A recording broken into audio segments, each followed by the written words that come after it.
everyone! Today we are going to be doing another album review. This time it's going to cover Panic! At the Disco's new album, Death of a Bachelor. So Death of a Bachelor was released on January 15th, 2016, so it's been over a little of a month, and I wasn't really into the whole new style of this album at first. I was really reluctant to check it out because I know that Hallelujah was always on the radio and it's an alright song. I mean, I know most of y'all are probably so crushed right now. Please bear with me. I'm going to cover everything and my reasoning behind my opinions. So the genres of this album range from hip-hop to pop to even rock. Now, me personally, whenever I was listening to this album, I really didn't understand where the rock comment came from. I mean, I understand the pop and the hip-hop. I know Brendan Urie was commenting about how he was kind of using a Frank Sinatra vibe in this album, which I greatly love. I love the brass section that is used variously on all of the songs. I think that was a really good plus on the new album. But from the genres that was ranging on it, that left me kind of confused. Now, out of all of these songs, my favorite is LA Devotee. I love that song. I just heard it for the first time a few days ago actually, and that's what has influenced me to make this video and go listen to the other songs on the album. But this one is definitely my favorite. I think it has the most kind of wide rangeness of it. I like the wide range of vocalization that Brendan Urie uses, and I just love how the kind of mellowness of the song goes into a monotonous kind of feel, and then the chorus jumps out and it's very theatrical, and I really like it. I will say that Golden Days is my other only favorite song from this album. I really don't like anything else from this album. I can't say that I hate this album because this album isn't my style. Hip-hop really isn't what I'm into, unless we're talking about the Beastie Boys here. But hip-hop really isn't my style of music that I enjoy, so I can't really hate on something that doesn't draw to my appealing.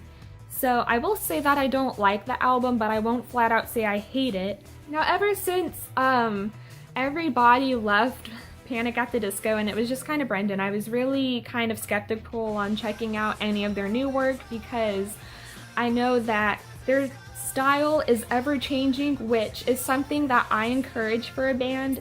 I think it's important when bands change their styles with every album or whatever method that they use, because I think it's very important for a band to not stay stagnant with their style and the way they perform and do things. I think it's really important for a band to keep changing, and so I do like the progression that Panic! At the Disco is having. Something that I do like from this album is, like I said before, I really love the wide range of instrumentation that is featured on this album. I like how there's a wide range of saxophone and brass and everything.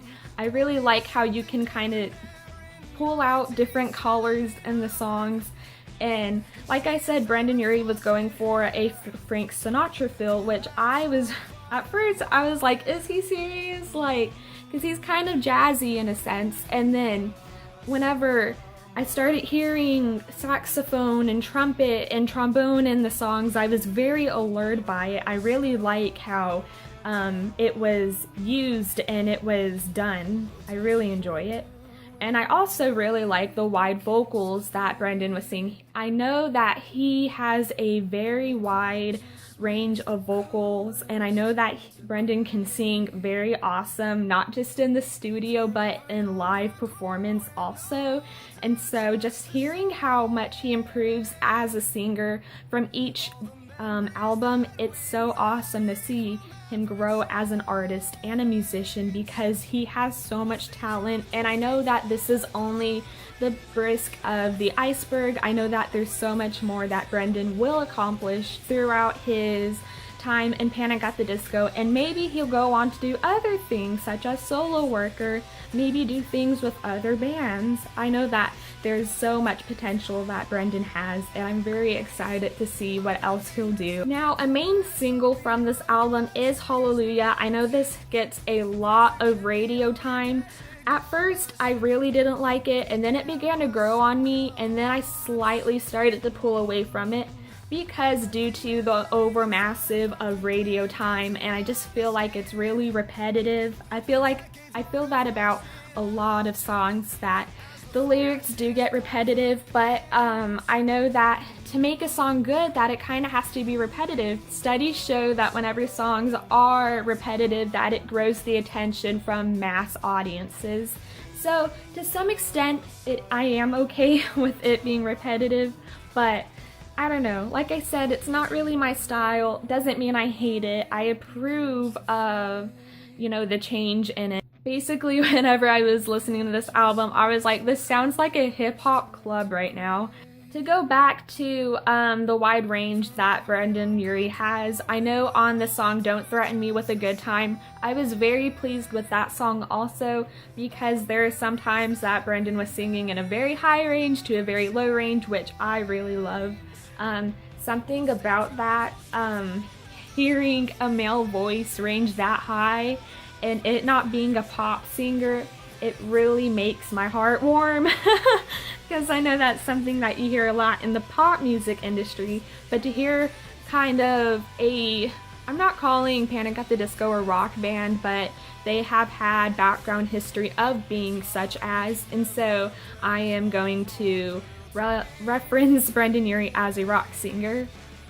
So kind of hearing a rock singer go that high and him not be Steven Tyler, it really makes me happy knowing that the rock industry isn't just the stereotypical headbanging drug user, that we have a lot of talent out there. So my rating on this album, with 10 being hella awesome to 0 being dirt, I'll probably rate this album a solid 5.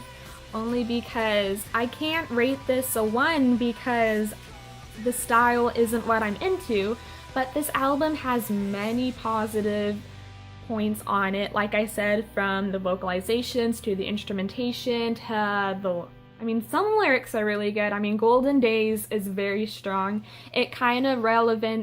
It's relevant to almost kind of, I would say, vices and virtues in a way. I'm really proud of how that song turned out also, if I haven't mentioned it earlier. So yeah, that's my album review on Death of a Bachelor by Panic at the Disco. I'm probably offended so many people because I know so many people were waiting for this album to come out, as was I in a way, but probably not as much as some of y'all watching. Panic at the Disco has been a very big part of my life ever since I was really, really, really younger. I know every time that they'll release something new, I'll of course give it a listen to, just because what their new endeavors are isn't what I'm into. Doesn't mean I will cut them out of my life completely, but as a band, I will totally look forward to what they're doing, because I think they're doing a great job right now. They're getting a lot of radio time play, they're getting a lot of coverage, not just on the radio, but also on TV and such that. So I'll totally check them out in the future with their new material. So I hope you enjoyed this review. If you have any other suggestions from other albums or artists you would like me to cover, totally leave me a comment. I'll do anyone, because I think this type of thing is really fun. So yeah, thank you so much for watching. Catch you in my next video, hopefully. I hope you all have a super awesome day. Bye!